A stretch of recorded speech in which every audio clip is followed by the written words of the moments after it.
আসসালামু আলাইকুম SSC arts জোনের শিক্ষার্থীরা। এসএসসি আর্টস জোন থেকে আমি মোহাম্মদ রাহাতুল ইসলাম রাফি আছি। অন্যান্য বড় বড় যে প্রতিষ্ঠানগুলো আছে তারা কিন্তু আর্টস এর কথা না ভাবলেও আমরা আর্টস এর কথা ভেবে আজকে থেকে আমরা ক্লাস শুরু করছি। আজকে হচ্ছে ইতিহাস শিখবো। ইতিহাসের চ্যাপ্টার 1 নাম হচ্ছে ইতিহাস পরিচিতি। তো ইতিহাস পরিচিতি আজকে আমরা সম্পূর্ণ অধ্যায়টি শেষ করে দেবো এক ক্লাসেই। তোমরা যারা এসএসসি আর্টস এর স্টুডেন্ট আছো একবারে প্রথম থেকে লাস্ট পর্যন্ত দেখবা। এটা হচ্ছে আমাদের কথা দাও। তো ক্লাসটা শুরু করার আগে আমার প্রথম কোশ্চেন আছে যে ইতিহাসের জনক কে? ইতিহাসের জনক কে সেটা তোমরা কমেন্টে বলো ভিডিওটা পজ করে, আর আমরা এখানে ক্লাসটা শুরু করে দেই। তো আমাদের প্রথম অধ্যায় হচ্ছে ইতিহাস পরিচিতি। তো ইতিহাস কি? প্রথম কথা, ইতিহাস কি? ইতিহাস হচ্ছে যা কিছু ঘটে তাই ইতিহাস, যা কিছু ঘটে না তা ইতিহাস নয়। তো এখন নেক্সট স্লাইডে দেখি আমরা কি আছে এখানে। প্রথম কথা, তাহলে আমরা দেখলাম যা কিছু ঘটে তাই ইতিহাস। সরি, এটা মুছে দিয়ে গেল। তাহলে ইতিহাস, তো ইতিহাস তো বুঝলাম, তো ইতিহাসের ইংরেজিটা কি সেটা শুনে নেবে। ইতিহাস, ইতিহাসের ইংরেজি হচ্ছে হিস্টোরি। তাহলে ইতিহাসের প্রথম কথা, ইতিহাসের ইংরেজি হিস্টোরি। যা কিছু ঘটে তা ইতিহাস, যা কিছু ঘটে না তা ইতিহাস নয়। তারপরে ইতিহাস ও ঐতিহ্যের ধারণা। তাহলে ইতিহাস এবং ঐতিহ্যের ধারণাটা কি সেটা দেখি। তাহলে ইতিহাস কি? ইতিহাস শব্দটির উৎপত্তি ইতিহ শব্দ থেকে, যার অর্থ ঐতিহ্য। তাহলে ইতিহাস কোন শব্দ থেকে উৎপত্তি হয়েছে? ইতিহ শব্দ থেকে, যার অর্থ ঐতিহ্য। অতীতের অভ্যাস, শিক্ষা, ভাষা, শিল্প, সাহিত্য, সংস্কৃতি যা ভবিষ্যতের জন্য সংরক্ষিত থাকে তাই ঐতিহ্য। তাহলে আমরা কি দেখলাম যে ইতিহ শব্দের অর্থ ঐতিহ্য। তাহলে ঐতিহ্যটা কি সেটা হচ্ছে কথা। অতীতের অভ্যাস, শিক্ষা, ভাষা, শিল্প, সাহিত্য, সংস্কৃতি যা ভবিষ্যতের জন্য সংরক্ষিত থাকে তাই ঐতিহ্য। আর এই ঐতিহ্যকে এক প্রজন্ম থেকে অন্য প্রজন্মকে পৌঁছে দেয় ইতিহাস। তাহলে ঐতিহ্যের কাজটা কি? এক প্রজন্ম থেকে আরেক প্রজন্মকে পৌঁছে দেয়, এটা ইতিহাস। এর পাশে ঐতিহ্যের গুরুত্বটা কি? আমরা ঐতিহ্য দেখলাম, ঐতিহ্যের গুরুত্ব আছে। এই ঐতিহ্যের গুরুত্ব দেখে গিয়েছে। ইতিহাস মূলত অতীতের সত্যনিষ্ঠ ঘটনা অনুসন্ধান ও গবেষণালব্ধ সত্যকে চমৎকার ভাবে উপস্থাপন করে। তাহলে ইতিহাস কি করে? অতীতের যে ঘটনাগুলো আছে, অনুসন্ধানগুলো আছে, এটাকে গবেষণা ভাবে সত্যকে চমৎকার ভাবে উপস্থাপন করে। ইতিহাসবিদ ইএইচ কারের ভাষায় বলা হয়েছে ইতিহাস হলো বর্তমান ও অতীতের মধ্যে এক অন্তহীন সংলাপ। তাহলে ইতিহাস হলো বর্তমান এবং অতীতের মধ্যে এক অন্তহীন সংলাপ। এটা কে বলেছেন? প্রথম কোশ্চেন, ইতিহাসবিদ ইএইচ কার। তাহলে ইএইচ কারের মতে ইতিহাস হলো বর্তমান ও অতীতের মধ্যে এক অন্তহীন সংলাপ। Next slide.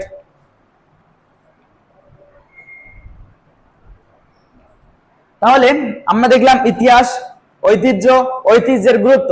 এখন আমরা দেখব ইতিহাসের উপাদান সমূহ। তাহলে ইতিহাসের উপাদান কি? যেসব তথ্য প্রমাণের উপর ভিত্তি করে ঐতিহাসিক সত্যকে প্রতিষ্ঠিত করা সম্ভব সেটা দেখে। এখন তাহলে আমি প্রথমেই বলে নেই ইতিহাস আছে দুই প্রকার। তাহলে ইতিহাস দুই প্রকার। তাহলে ইতিহাস দুই প্রকার, এক নম্বর হচ্ছে লিখিত আর একটা হচ্ছে অলিখিত। তাহলে ইতিহাসের উপাদান কয়টা? দুইটা, লিখিত উপাদান এবং অলিখিত উপাদান। এখন ইতিহাসের লিখিত উপাদানের মধ্যে কি?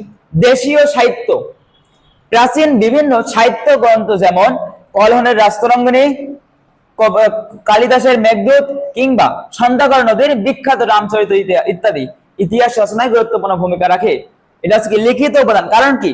লিখিত উপাদান হচ্ছে বিভিন্ন লেখনী, এগুলো প্রত্যেকটাই লিখিত উপাদান। এবং যেমন ভাস্কর্য, মুদ্রা, এগুলো হচ্ছে অলিখিত উপাদান।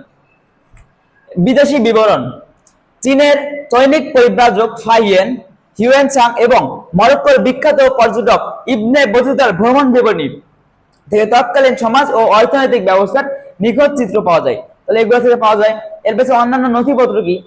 প্রাচীন যুগের বিভিন্ন সরকারি দলিল, রাজকীয় চিঠিপত্র, কৌটিল্যের অর্থশাস্ত্র, প্রাচীন ধর্মগ্রন্থ যেমন রামায়ণ, মহাভারত, পুরাণ, ইত্যাদি লিখিত ইতিহাসের অবিচ্ছেদ্য অংশ। তাহলে আমরা কি আমাদের জানি ইতিহাস দুই প্রকার, লিখিত উপাদান এবং অলিখিত উপাদান। এই যে তিনটা বললাম, দেশীয় সাহিত্য, বিদেশি বিবরণ এবং অন্যান্য নথিপত্র, প্রত্যেকটাই লিখিত উপাদানের মধ্যে পড়ে। এরপরে তাহলে আমরা এখন লিখিত উপাদান দেখেছি, এখন আমরা অলিখিত উপাদান দেখব। অলিখিত বা প্রত্নতাত্ত্বিক উপাদানগুলো কি কি?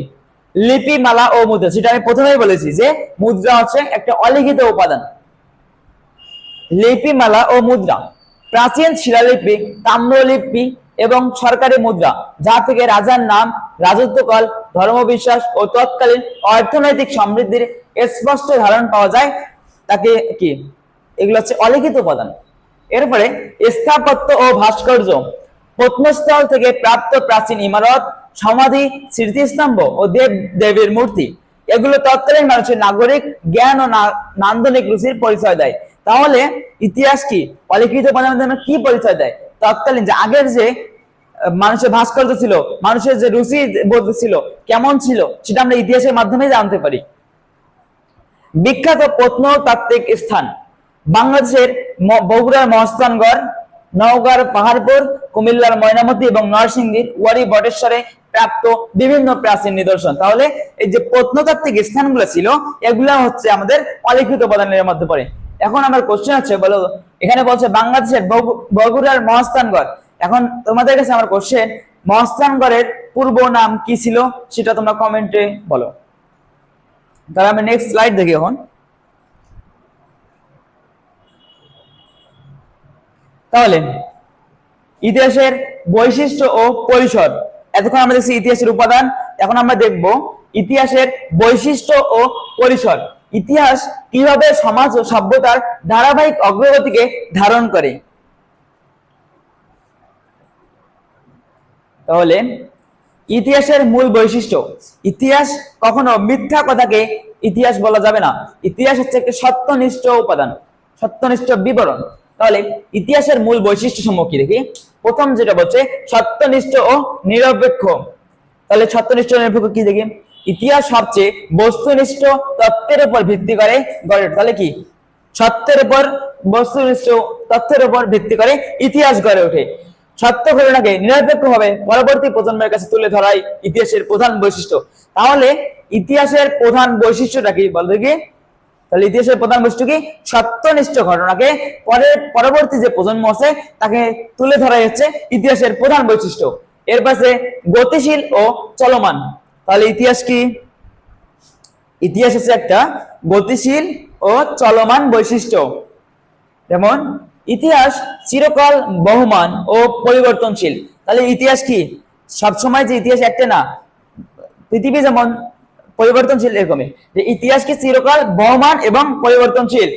মানুষ ও সমাজের বিবর্তনের সাথে সাথে ইতিহাসের ধারাও পরিবর্তিত হয়, যা কোনো নির্দিষ্ট সন্তারিখে সীমাবদ্ধ থাকে। তাহলে ইতিহাস কি চলমান, এটা কোনো নির্দিষ্ট করা হয় না। ইতিহাস গতিশীল, ইতিহাস কোন তারিখ, আজকের যে তারিখ সেই তারিখের উপর নির্ভরশীল থাকবে না, ইতিহাস গতিশীল থাকবেই। এরপর আছে মানব সভ্যতার ধারা। ইতিহাসের পরিসর অত্যন্ত বিস্তৃত। আদিম যুগের খাদ্য সংগ্রহ থেকে শুরু করে আধুনিক যুগের অর্থনীতি, রাজনীতি ও সমাজ কাঠামোর সার্বিক রূপান্তরই হলো ইতিহাস। তো এগুলো হচ্ছে আমাদের পড়া। তোমরা যদি এই ক্লাসটা বুঝতে না পারো তাহলে তোমাকে অবশ্যই কমেন্টে বলো যে স্যার বুঝতে পারিনি বা এই লাইনটা সমস্যা হচ্ছে, তোমরা কমেন্ট করো, আমি নিজে কমেন্টে রিপ্লাই দিয়ে দিব, সমস্যা নেই। তোমরা কোন টপিকের উপর ক্লাস চাও আমাদের বলো, আমরা ক্লাসটা দিয়ে দিব। আমরা এই যে এসএসসি আর্টস এর যে প্রত্যেকটা সাবজেক্ট, প্রত্যেকটা বইয়ের প্রত্যেকটা লাইন আমরা বুঝাবো। তাহলে আমরা নেক্সট স্লাইড দেখি, চলো আমাদের ক্লাস শেষে নেই। এতক্ষণ আমরা দেখেছি ইতিহাস পাঠের বৈশিষ্ট্য বা এগুলো গুরুত্ব দেখছি আমরা। এখন আমরা দেখবো ইতিহাস পাঠের প্রয়োজনীয়তা, ইতিহাস পাঠ করা কেন প্রয়োজন আমাদের, সেটাই আমরা দেখবো এখন। জ্ঞান ও আত্মমর্যাদা বৃদ্ধি। তাহলে ইতিহাস পাঠ করলে একজন মানুষের জ্ঞান এবং আত্মমর্যাদা বাড়বে। যেমন অতীতের গৌরবময় ঘটনা জানার মাধ্যমে নিজের জাতিসত্তা সম্পর্কে গভীর অনুসন্ধান করা যায়। এটি মানুষের জ্ঞানের পরিধি বাড়ানোর পাশাপাশি দেশপ্রেম ও জাতীয় আত্মমর্যাদাবোধ বৃদ্ধি করে। তাহলে ইতিহাস কেন পাঠ প্রয়োজন? নিজের কি আত্মমর্যাদাবোধ বাড়ানোর জন্য।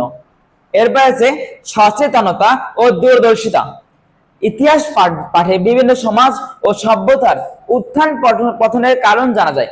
অতীত ঘটনার শিক্ষা নিয়ে মানুষ ভালো মন্দের পার্থক্য বুঝতে পারে, যা তাকে ভবিষ্যতে সাহায্য করে। তাহলে ইতিহাস কেন পাঠ করছেন? অতীতের যে উত্থান পতনগুলো ছিল আমরা এই ইতিহাস পাঠ করার মাধ্যমে সেটা আমরা জানতে পারবো। বুঝতে পারছো তোমরা? Next slide.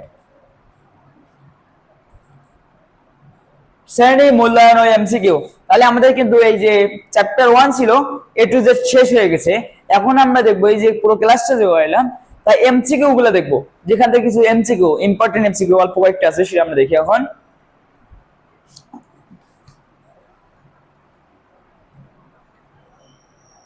প্রথম অংশ বহু নির্বাচনী।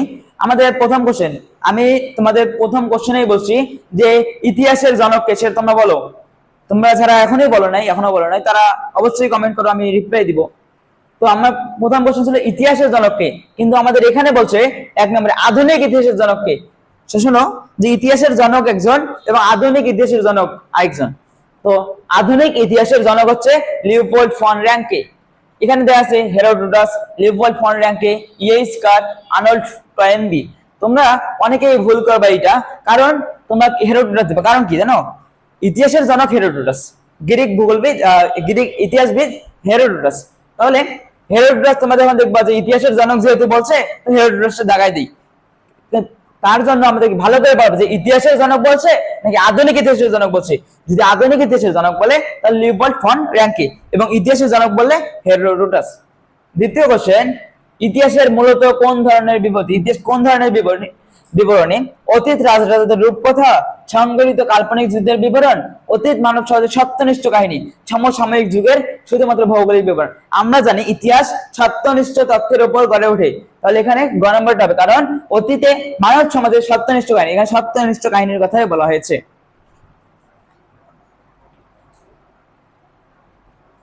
নেক্সট কোশ্চেন 3 নাম্বার দেখি, মুদ্রা, স্তম্ভ এবং প্রাচীন ইমারত ইতিহাসের কোন ধরনের উপাদান? আমরা দেখেছি ইতিহাসের উপাদান দুই ধরনের, একটা হচ্ছে লিখিত এবং আরেকটা অলিখিত। লিখিত উপাদান মধ্যে ছিল বিভিন্ন লেখনী, বিভিন্ন নথিপত্র এগুলা, এবং অলিখিত উপাদান মুদ্রা, বিভিন্ন ভাস্কর্য, শিল্প এগুলা। তাহলে এখানে কি বলছে? মুদ্রা, স্তম্ভ এবং প্রাচীন ইমারত কোন ধরনের উপাদান? আমরা অবশ্যই অলিখিত উপাদান, অলিখিত বা প্রত্নতাত্ত্বিক উপাদান। 4 নম্বর কোশ্চেন, ময়নামতি জাদুঘরে দেখা তাম্রলিপি কোন উপাদানের অংশ? এখন বলছে ময়নামতি জাদুঘরে দেখা, এটা কোন উপাদানের? তাহলে আমরা জানি অলিখিত উপাদানগুলো কি? বিভিন্ন প্রত্নতাত্ত্বিক নিদর্শন তো অলিখিত উপাদান নাকি? তাহলে এটা হবে অবশ্যই প্রত্নতাত্ত্বিক অলিখিত উপাদান। কারণ কি? লিখিত উপাদান হবে না, জীবনী গ্রন্থ হবে না, লোকগাথা হবে না, কারণ এই সবগুলাই এই যে ক, গ এবং ঘ এই তিনটাই লিখিত উপাদান, আর এইটা অলিখিত উপাদান হবে। Next question. তাহলে ধন্যবাদ সবাইকে, পুরো ক্লাস জুড়ে সবাইকে থাকার জন্য অসংখ্য ধন্যবাদ।